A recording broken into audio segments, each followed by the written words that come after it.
மீடியனில் below கொடுத்துட்டாலும் above கொடுத்தாலும் எப்படி, இப்போ பிலோ இல்லாட்டினா மோர் தென் அந்த மாதிரி கொடுத்தா எப்படி போகிறதுன்னு பார்க்கலாம். இந்த பிலோ கொடுத்துருக்காங்கன்னா இப்போ பிலோ 20 வந்து 2, பிலோ 25 6ன்னா இந்த 25க்கு கீழே இருக்கிறது 6, அப்போ 20க்கு கீழே இருக்கிறதும் சேர்ந்து தான் இதில் இருக்கும். அப்போ 20 to 25னா இந்த டிஃபரன்ஸ் தான் 20 to 25. அதாவது 20க்கு கீழே இருக்கிறது 2, 25க்கு கீழே 6னா 20 to 25 வந்து 6 - 2 4 தான் இருப்பாங்க. 25க்கு பிலோ வந்து 6, 30க்கு பிலோ 24னா இந்த 30 பிலோவில் வந்து இந்த 6ம் சேர்ந்து இருப்பாங்க. பிலோ 30னா பிலோ 25 சேர்ந்து இருப்பாங்க. அதனால் இந்த டிஃபரன்ஸ் எடுத்தால் நமக்கு 25 to 30ன்னு வரும். ஸோ இப்போ இங்கே இருக்கிறது குமுலேட்டிவ். இப்போது நம்ம என்ன பண்ணோம்னா இது அப்படியே பிலோ போட்டுக்கிட்டு அந்த கொஸ்டினை அப்படியே எழுதிக்கிட்டு நம்ம என்ன பண்ணோம், ஒன்று ஒன்றா சப்ட்ராக்ட் பண்ணி போடணும். ஸோ அவங்க கொடுத்துருக்கிறத பிலோ கொடுத்தா மட்டும் அவங்க கொடுத்துருக்கிறத அப்படியே குமுலேட்டிவாக எழுதிக்கணும். எழுதிட்டு பிலோ 20னா 15 to 20 எழுதிக்கணும். இந்த நம்பரை அப்படியே போட்டுக்கணும். இப்போ இதனுடைய டிஃப்ரென்ஸ் தான் இங்கே வரும் 22. 20க்கு கீழே வந்து 2, 25க்கு கீழே 6னா அப்போ 20 to 25 வந்து 4 தான் இருப்பாங்க. அந்த மாதிரி 30க்கு கீழே 24, 25க்கு கீழே 6னா இந்த டிஃப்ரென்ஸ் தான் இந்த ரேஞ்சில் இருப்பாங்க. ஸோ இப்போ ஃப்ரீக்குவென்சியை போட்டுக்கணும் முதல்ல. ஸோ இந்த மாதிரி பிலோ கொடுத்தா முதல்ல சொல்லிடுறேன், அப்புறமா இன்னொரு வீடியோ போடுறேன்.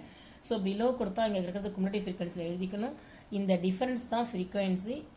அதுக்கப்புறம் அதே சேம் ரூலில் n வந்து நமக்கு 100 இருக்குது, n/2 50.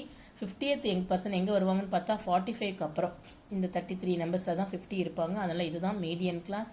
இதில் இந்த 35 தான் L, இதுதான் F, இதுதான் CF. அப்படியே கொண்டு வந்து நம்ம சப்ஸ்டியூட் பண்ணுறோம்.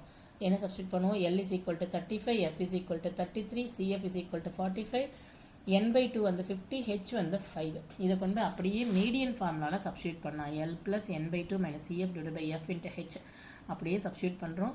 50 - 45 5, 5 × 5 25, 25/33 பார்த்தா 0.7575 வரும். நமக்கு ரவுண்ட் பண்ணி போட்டால் 35.76ன்னு போடலாம். 75ம் போடலாம், இல்லை இங்கே மோர் தென் 5 இருக்கிறதால ரவுண்ட் பண்ணியும் போடலாம். ஸோ என்ன பண்ணுறோன்னா பிலோ கொடுத்தாங்கன்னா அவங்க கொடுத்துருக்கிறது குமுலேட்டிவ். இது கொஞ்சம் நல்லா பார்த்துக்கணும். ஸோ நாம் அதுக்கப்புறமா கிளாஸ் இன்டர்வல்ஸாக போடணும். 20, 25 5 இருக்கிறதால நாம் கிளாஸ் இன்டர்வல்ஸாக 5 இன்டர்வல்ஸாக நாமளாக போட்டுக்கணும்.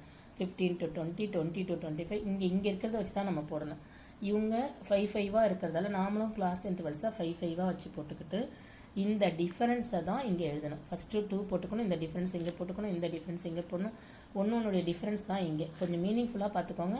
இப்போ ஃபார் எக்ஸாம்பிள் 55க்கு கீழே பிலோ 55 98, பிலோ 50 92னா 50 to 55 வந்து இதனுடைய டிஃப்ரென்ஸ் அந்த 6. இவ்வளோ தான் ஆன்சர்.